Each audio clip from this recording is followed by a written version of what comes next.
Hello dear students, how are you. आज का हमारा वीडियो है पीएच के ऊपर। वैसे हमने आगे पिछले वाले वीडियो में इंडिकेटर के बारे में जब पढ़ा तब पीएच के बारे में थोड़ा बहुत देख लिया, लेकिन आज हम जो पीएच के बारे में डीप में पढ़ेंगे। तो आओ बच्चों, देखते हैं पीएच क्या होता है, उसका कैलकुलेशन कैसे होता है और हमारी डे टू डे लाइफ में उसका क्या रोल है। सो डियर स्टूडेंट्स, पीएच क्या होता है। So P, small P and capital H.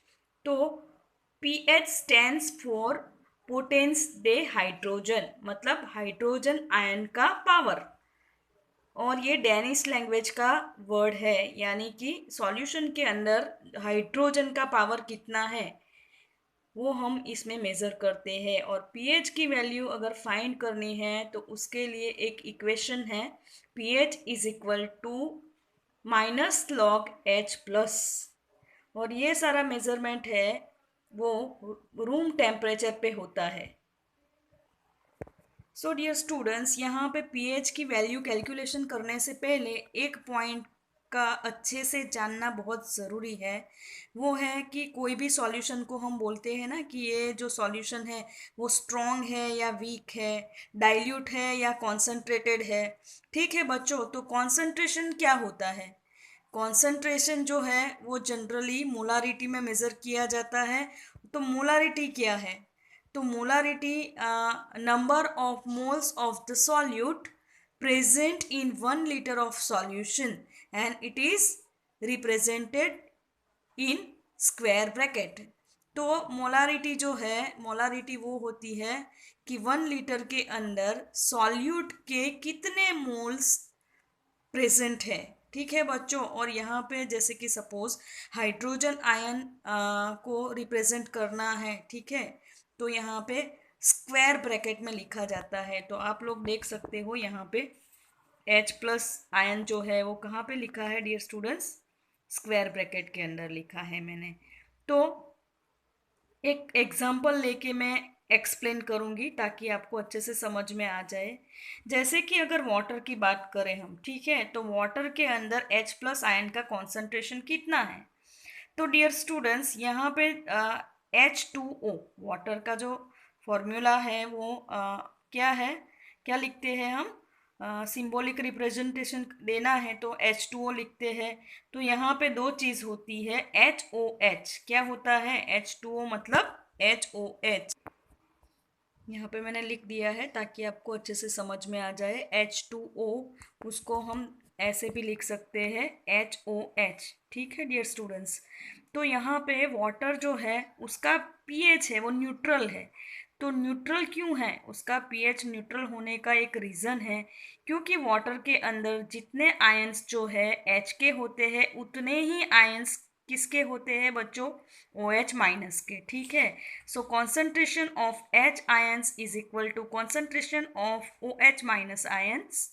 और दोनों के जो आयंस की बात करें तो कितने होते हैं, 10⁻⁻7 मोल पर लीटर। अगर H आयंस की बात करें तो भी उसका कॉन्सेंट्रेशन कितना होगा, 10⁻⁻7 मोल पर लीटर। और OH का भी क्या होगा कॉन्सेंट्रेशन, 10⁻⁻7 मोल पर लीटर। और अगर ये दोनों का प्रोडक्ट हम लेने जाए तो बच्चों क्या होगा, क्या होगा, 10⁻⁻14 एडिशन हो जाएगा ना, यहाँ पे मल्टीप्लिकेशन है इसीलिए क्या होगा, पावर का एडिशन हो जाएगा और क्या हो जाएगा, 14 हो जाएगा। ठीक है बच्चों, तो यहाँ पे जो प्रोडक्ट है ना वो हमेशा कांस्टेंट रहता है। Product of these two ions remain constant. तो अब दूसरे सॉल्यूशन की अगर हम बात करें, अब हम आपको समझ में आ गया होगा कि वाटर न्यूट्रल क्यों है, क्योंकि यहाँ पे HOH जो है वो इक्वल है। लेकिन अगर कोई सॉल्यूशन ऐसा हो जिसमें H और OH वो दोनों आयंस जो है वो कोई सॉल्यूशन कॉन्सेंट्रेट हो या कोई सॉल्यूशन डाइल्यूट हो, तो क्या होगा, यहाँ पे दो कंडीशन होगी, क्योंकि जो पावर है वो हमेशा कांस्टेंट होगा। पावर जो है वो क्या होगा, कांस्टेंट होगा। तो एक चीज होगी ना बच्चों कि if the H plus ion concentration decreases, तो OH का जो कॉन्सेंट्रेशन क्या होगा, डेफिनेटली इंक्रीज होगा। तभी तो जाके ये वैल्यू 10⁻⁻14 रहेगा ना बच्चों। तो यहाँ पे इस तरह से होगा। और उससे उल्टा कंडीशन अगर अगर सोचे हम तो क्या होगा कि if H ions concentration increases then OH concentration decreases. तो एक में H प्लस आयन जब घटता है तब OH माइनस आयन बढ़ता है उसका कॉन्सेंट्रेशन। और यहाँ पे H प्लस आयन का कॉन्सेंट्रेशन जब बढ़ता है तब OH माइनस आयन का कॉन्सेंट्रेशन, डियर फ्रेंड्स, क्या होता है, घटता है।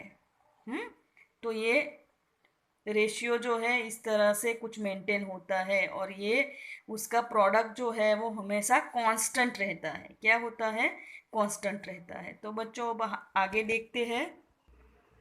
अगर आप लोगों को एग्ज़ाम में कोई एक एग्जाम्पल दिया जाए तो कोई क्वेश्चन भी आ सकता है आपको बोर्ड की एग्ज़ाम में कि भाई इसमें आपको पीएच वैल्यू जो है वो फाइंड करनी है, ठीक है।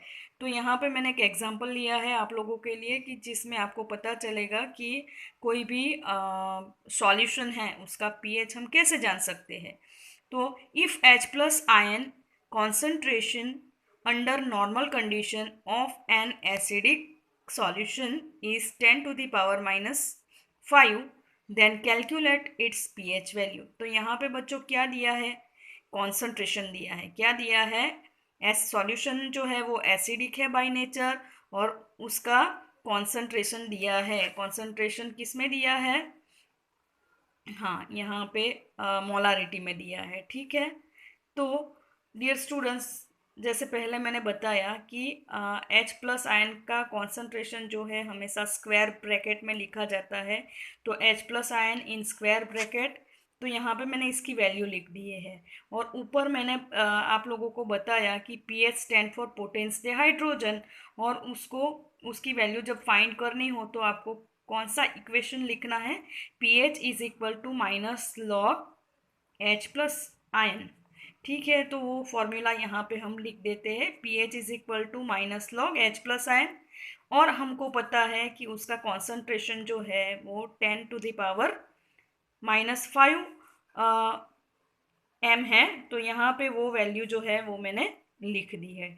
बच्चों अब एक चीज़ आपको ध्यान रखनी है कि कभी भी लॉग m पावर n अगर है तो यहाँ पे पावर जो है वो मल्टीप्लिकेशन में आ जाएगा, ठीक है। और log 10 की वैल्यू 1 में 1 होती है। तो ये तो log वाला चैप्टर आप जब पढ़ोगे तब इसमें आपको समझ में आएगा, लेकिन आपको टेंशन लेने की कोई ज़रूरत नहीं है। मैथ्स में ये चैप्टर आता है लॉगरिथम में किस तरह से देखना, लेकिन आपके लिए अभी बहुत डीप में जाने की ज़रूरत नहीं है। आपको सिर्फ log 10 की वैल्यू जो है 1 होती है, इतना याद रखना ज़रूरी है।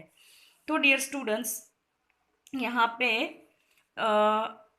हम लोगों को जो ऊपर की वैल्यू 10⁻⁻5 है, तो यहाँ पे जो पावर है उसको हमें कहाँ पे लिखना है, मल्टीप्लिकेशन में लिखना है। तो पहले तो ये वाली साइन है उसको हमने यहाँ पे लिख दिया है। अब मैंने स्क्वायर कर दिया है क्योंकि यहाँ पे 2 माइनस की साइन है तो कोई गड़बड़ ना हो जाए, इसीलिए इसको हम स्क्वायर के अंदर लिख देते हैं। क्योंकि यहाँ पे 10 के ऊपर वैल्यू क्या दी है, -5, ठीक है। तो पावर क्या है, -5, वो हमने यहाँ पे जैसे n को लिखा था वैसे ही हमने यहाँ पे भी -5 लिख दिया। और साथ में क्या लिखना है, log m, यहाँ पे m था तो यहाँ पे log लिखा है ना बच्चों, तो यहाँ पे हमने भी क्या लिख दिया, log 10, ठीक है। और जैसे मैंने पहले यहाँ पे आपको एक्सप्लेन किया कि जो log 10 की वैल्यू क्या होती है, log 10 की वैल्यू 1 होती है।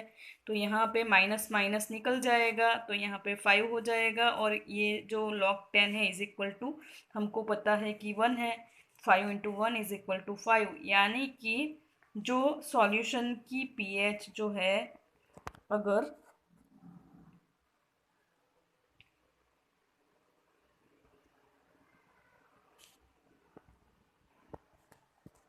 मैंने यहाँ पे आप लोगों के लिए एक एग्जांपल लिया है जिसमें दो सॉल्यूशन दिए गए हैं और वो दोनों की कंपैरिजन करनी है। Compare the strength of two acid solution x and y।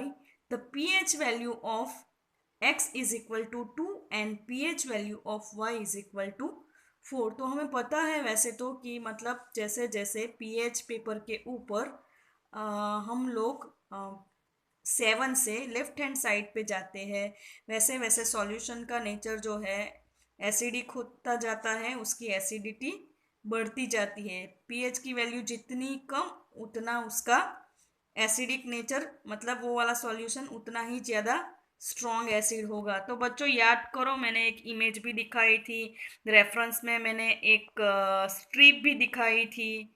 तो आओ फिर से मैं आप लोगों को दिखाती हूँ। तो डियर स्टूडेंट्स, आप लोगों के सामने अभी पीएच की जो कंपैरिजन के लिए एक स्ट्रिप होती है वो है रेफरेंस स्ट्रिप, जिसके अंदर आप लोग अच्छे से देख पा रहे होंगे 7 के बाद 6, 5, 4, 3, 2, 1, 0। तो जैसे जैसे हम लेफ्ट हैंड साइड पे आगे बढ़ते जाएंगे वैसे वैसे जो पीएच का वैल्यू घटता जाएगा और वो सॉल्यूशन ज़्यादा ज़्यादा ज़्यादा एसिडिक कॉन्सनट्रेट सॉल्यूशन होता जाएगा। ठीक है डियर स्टूडेंट्स, सॉल्यूशन का कॉन्सेंट्रेशन जितना ज़्यादा होगा उतनी उसकी वैल्यू कम होगी। तो ये तो बात हो गई प्रैक्टिकल की, लेकिन अगर प्रैक्टिकल के अलावा अगर हमको कोई सॉल्यूशन दिए हो और उसकी कंपैरिजन करनी हो तो उसकी स्ट्रेंथ की कंपैरिजन हम कैसे कर सकते हैं। तो यहाँ पे strength of solution x upon strength of solution y। ठीक है बच्चों, तो यहाँ पे क्या होगा, pH of x upon pH of y। उसके बाद जो हाइड्रोजन आयन है, ठीक है, वो लिखना है hydrogen ion of x upon hydrogen ion of y। तो यहाँ पे हमको वैल्यू दी है, क्या दी है, वैल्यू दी है x is equal to 2। pH की वैल्यू क्या दी है, x is equal to 2 and y is equal to 4। तो हम यहाँ पे लिख सकते हैं 10⁻⁻2 एंड 10⁻⁻4। ठीक है डियर स्टूडेंट्स, तो यहाँ पे सिंप्लीफिकेशन कुछ इस तरह से कर सकते हैं। तो यहाँ पे 4 ऊपर जाएगा तो प्लस हो जाएगा, तो यहाँ पे 4 - 2 लिख सकते हैं ना। तो 4 - 2 इज इक्वल टू 2 और 10 का स्क्वायर यानी कि 100। तो जो x है वो y की कंपेयर में कितना स्ट्रॉन्ग होगा डियर स्टूडेंट्स, x जो है y की कंपेयर में 100 टाइम्स स्ट्रॉन्गर होगा। क्या होगा, it means the solution x is 100 times stronger than solution y। समझ में आया डियर स्टूडेंट्स।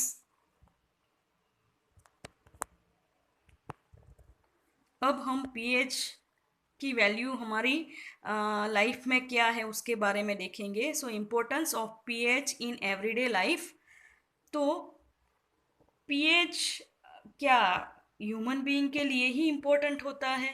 नहीं डियर स्टूडेंट्स, हमारे लिए तो pH का वैल्यू इम्पोर्टेंट है ही। वो इसके बाद के दो पॉइंट्स है जिसमें मैं आपको एक्सप्लेन करती हूँ, लेकिन हम पहले अभी बात करते हैं पॉइंट 1 में प्लांट्स एंड एनिमल्स के बारे में। तो प्लांट्स एंड एनिमल्स भी पीएच के प्रति उतने ही सेंसिटिव होते हैं जितने की सेंसिटिव हम हैं। ठीक है डियर स्टूडेंट्स, तो जनरली जो प्लांट्स है उसका ग्रोथ न्यूट्रल पीएच पे अच्छा होता है। तो अगर सॉइल की पीएच जो है वो बढ़ जाती है या घट जाती है तो क्या करेंगे। तो सबसे पहले तो अगर आपको सॉइल की पीएच जानना हो तो आपको कैसे जान सकोगे आप। तो सपोज आपके बैकयार्ड में आप प्लांटेशन करते हो तो अच्छे से ग्रो नहीं करते हो, तो आप उसकी पीएच पहले तो मेज़र कर लो। तो उसको मेज़र करने के लिए डियर स्टूडेंट्स क्या करना है, 2 ग्राम जितनी सॉइल ले लो और उसको पानी के अंदर मिला लो और फिर उसके बाद उसको फिल्टर पेपर से फिल्टर कर दो। और जो पानी हमें मिलता है वो पानी को लेके पीएच पेपर से आप पीएच पेपर को वो पानी में डिप कर लो। तो जो चेंजेस आपको दिखेगा उसको आपको रेफरेंस पीएच पेपर के ऊपर मैच करना है, ताकि आपको सॉइल का पीएच पता चल जाएगा। डियर स्टूडेंट्स, अगर एसिडिक सॉइल हो जाती है तो भी जो प्लांट है उसका ग्रोथ अच्छा नहीं होता। ज़्यादा बेसिक हो जाती है सॉइल तो भी प्लांट का ग्रोथ अच्छे से नहीं होता है। तो एसिडिक सॉइल जो है वो बहुत कॉमन रीज़न है कि जब एसिड रेन होती है, सॉइल के अंदर मिक्स होती है, तो बहुत आसानी से सॉइल क्या हो जाती है, एसिडिक हो जाती है। अगर हमें उसको न्यूट्रलाइज करना है तो उसके अंदर स्लेक्ट लाइम ऐड किया जाता है डियर स्टूडेंट्स, जिसको हम क्या बोलते हैं, चूना बोलते हैं ना, चूना ऐड किया जाता है। अब हम देखते हैं, सपोज जो सॉइल है वो बेसिक हो जाएगी, तो अगर बेसिक हो जाएगी तो एल्यूमिनियम सल्फेट या तो फिर आयरन सल्फेट ऐड किया जाता है। अब देखते हैं डियर स्टूडेंट्स कि पीएच वैल्यू का हमारे साथ क्या रिलेशन है। ठीक है, पहले प्लांट्स एंड एनिमल्स के बारे में देख लिया, अब ह्यूमंस के बारे में देखते हैं। तो बचपन में सब बोलते हैं कि भाई मीठा मत खाओ दांत सड़ जाएंगे। ठीक है, ऐसा बोलते थे ना सब, कि मीठा मत खाओ दांत जल्दी से सड़ जाएंगे, गिर जाएंगे। तो उसका एक रीज़न है कि जब मीठी चीज़ें हम खाते हैं तो शुगर है वो हमारे माउथ के अंदर रहती है, और जो बैक्टीरिया है वो उसका काम